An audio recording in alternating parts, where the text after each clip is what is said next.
So if they're interacting with the technology in here, we can watch how they interact with it from there. Or alternatively, we have these 4 CCTV cameras up in the corners, which allow us a different view of that.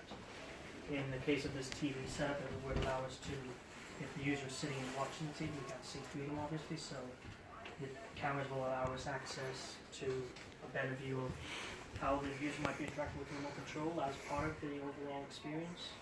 So that gives us some information on that side of things too.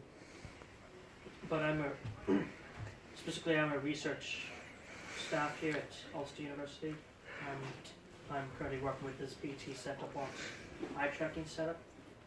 So what this does is set-top box provides signal to laptop here, which feeds it back then to the screen.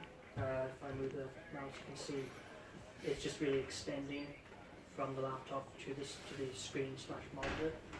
But this allows us a continuity to not be broken by this interruption, so the user can make use of the controller and watch the TV as normal, so they don't see anything different. Nothing is strange, nothing shows up. You don't have any random applications showing up. But this, from the set-top box to laptop back again, allows us to make use of this video feed in this software for the eye tracker to provide what the user is looking at, and then we get data based on that.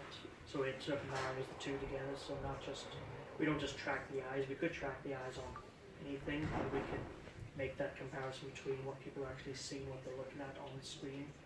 An example of that is here, where they're looking at a TV guide, and while this shows a small portion of what someone might be looking at, it's only a couple of seconds long. Even for those seconds, we see, it's a little hard to see the numbers on these little dots or these circles. So you start with 1, 2, 3, 4. So this shows, now this is the gaze plot showing not only the path that people have taken in their view of this screen, but also the number of fixations to a point. So there's 3 and 4 here, better represented in this heat map. So this is just a count of fixations, a fixation being a certain speed in a certain area. So if they're in an area for long enough and not going above a certain speed from one point to the next, that's a fixation. So there may be some level of interest they're showing there. But that comes about by calibrating the eye tracker to individual participants.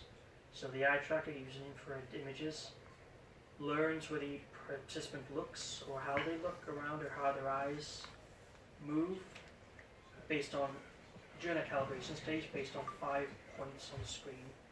The user follows this point on the screen as it moves. Based on that, can create a 3D model of the user's eyes. Hopefully then, based on the movement of their eyes, it can then say where they think the person's looking. It won't always be 100% accurate. It can't one-to-one match the model of the eyes. Potentially there's any number of reasons for that, but it provides a general,